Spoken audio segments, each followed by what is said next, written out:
listening to episode 29, chapter 5 of the Daily Growth Discipleship Podcast. I'm Josh Havens. And I'm Chris Lamberth. And we're on a journey to learn what it means to live a lifestyle of discipleship. We're glad you're joining us and hope that as you set aside this time for God, that He would help you grow today in the everyday moments of life. Today we're continuing our conversation with Tricia Rhodes about her book, Sacred Chaos: Spiritual Disciplines for the Life You Have. Tricia Rhodes specializes in helping others experience God's presence through practicing soul care.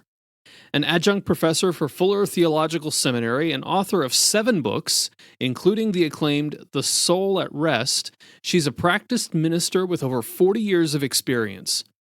With a rich background in Christian spirituality and a PhD in leadership studies, Tricia draws from a broad spectrum to create life-giving tools that can make anyone's spiritual journey relevant and meaningful. Throughout this week's episode with Tricia Rhodes, our conversation has focused on how we can integrate the spiritual disciplines into our lives, even when our lives are filled with chaos. There is something incredibly refreshing to hear that the spiritual disciplines can be practiced in a variety of ways. We don't have to feel bound to spending a solid hour each morning in isolated prayer. For some of us, because of the season of life we're in, we are doing good just to get in 15 minutes alone with Jesus. Don't feel bad about that. Be grateful for it. For the time that you have, make the most of it. The spiritual disciplines aren't meant to establish a new standard or law we must live up to.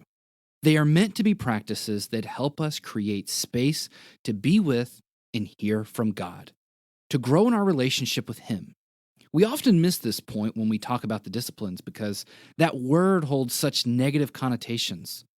But I hope our conversation with Tricia this week has shown you that spiritual disciplines can be a means to walking with God in freedom and to grow in His grace. And this comes through so prominently in Tricia's life and work. And so it isn't surprising that freedom and grace have been a highlight to how God has worked in her life as well. What do you hope people come away from the book after reading Sacred Chaos? What transformation are you praying takes place in their lives? You know, the first word that comes to my mind is freedom, because I feel like people live in such a sense of bondage to expectations of themselves, from others, what they think God expects. And I am a firm believer that the freer we are, the more we're going to run to Jesus. And that's what we want in the long run anyway. So I feel like that's the whole thing I'm trying to do in the book is set people free to play around, try things out, accept the life they have, and find ways to connect with God in the midst of it. Because I think once you start tasting Him in those ways, you're just going to want more, and you will find other ways to do that. Final question. This is one of the questions we love to ask our guests, and that it is, what's the most valuable thing that you've learned in the Christian life? And to give you a moment to think about it, what we found is that we go through many different conversions throughout our lives. And usually we have these encounters with Jesus that once we've had them and we've had a realization or that meeting, nothing can ever be the same. Everything from that point on is different. And so again, you probably have many of those, but does one come to mind? Oh yeah, definitely. And it takes a little story, so I'll tell you the story. I came out of legalism through a journey of God getting bigger and bigger and greater, and me saying, if He's so big and so great, well, who am I? And wrestling with, well, He doesn't even need me, because I know this can sound really silly, but I assumed He needed me. That's what I was taught growing up. You have a responsibility to the world. You've got to, their blood will be on your hands if you don't do all this. And so I remember the night I said to my husband, I was depressed. I said, I just understand God doesn't need me, and I don't know what to do. And my husband, who's all wise and understands grace, he said to me, well, that's just it. You really can't do anything, can you?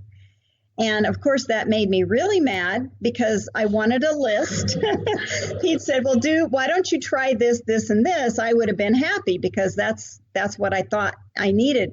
So I went to bed very distraught. I woke up in the morning and I got up and spent some time with God. And I was just sitting there. And all of a sudden, he began to give me a vision of my whole life, all the things I had done for him, quote unquote. By then I'd written a couple of books. I'd done, I'd led worship for years. I'd taught. And I see it all in a fire burning up. And I am just weeping the whole time. I'm watching everything I'd ever done, just burning, burning, burning, until all I could see is ashes. And I think it was about 20 minutes. I'm just weeping. And I say to the Lord, God, is there anything left? Because I just felt like my whole life had been a waste. And out of those ashes came the word grace. And God spoke to me very clearly. He said, and this is going to may sound sacrilegious, but he said, Tricia, I've always worked in spite of you, and I always will. And that was the lesson to me. I went back to my books and I looked at them with a different eye, and I realized it had been him, because they would have been so legalistic if they'd been me, and they weren't. And I knew then that it's always been him. It's all grace.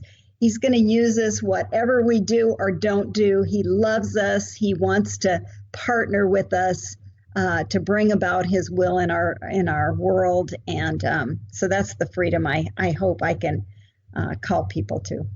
Well, thank you so much for that story, and thank you so much for your work too. Where can people go to follow your work and to stay up to date with what you're doing?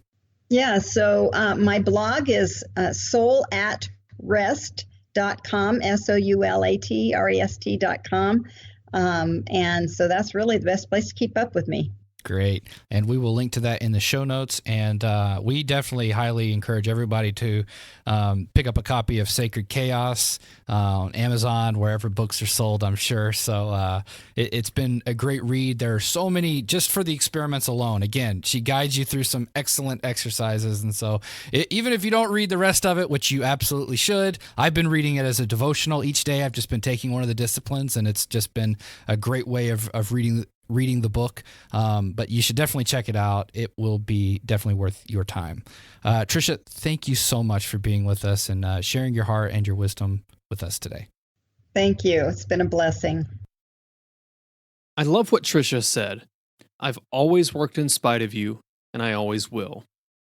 We have this idea that God uses us and works through us as if there's something valuable in us that makes his work better.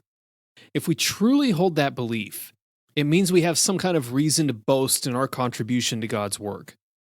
The primary sin in humanity is a desire to be like God and to rule in his place. It's a desire to be good enough in and of ourselves.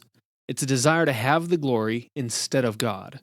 And this is exactly what Paul was warning against in 1 Corinthians 1 when he said, God chose what is low and despised in the world, even things that are not, to bring to nothing things that are, so that no human being might boast in the presence of God.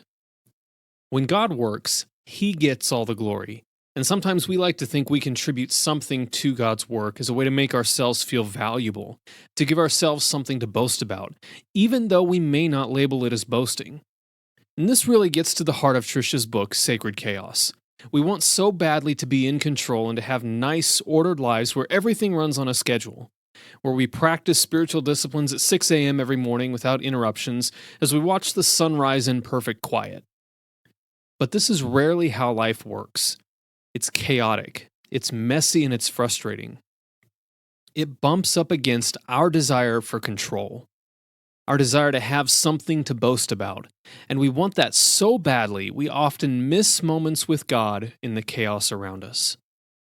So today, I don't want you to do anything in response to this episode other than be aware of God's presence in the chaos of your day. He's there walking through that chaos with you.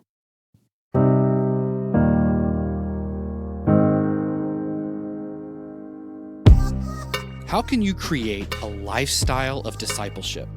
Most Christians think discipleship is a program or a few practices thrown in at the beginning or end of the day.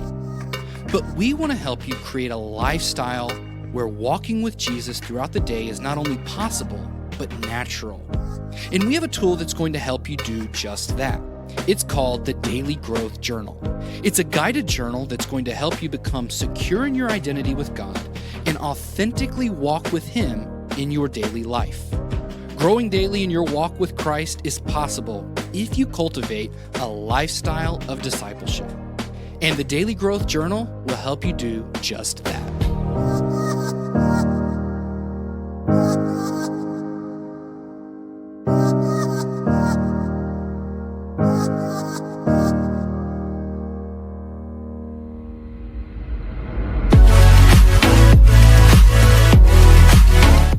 Thanks for listening to this episode of the Daily Growth Discipleship Podcast. To find out more about Tricia and her work, check out soulatRest.com. If you like what you've heard this week, give us a review on Apple Podcasts or the podcast player you use. We'd love to hear from you. If you want to stay up to date on everything happening at Daily Growth Discipleship, go to dailygrowthdiscipleship.com and subscribe for free. You can also subscribe to this podcast on Apple Podcasts, Google Podcasts, and Spotify.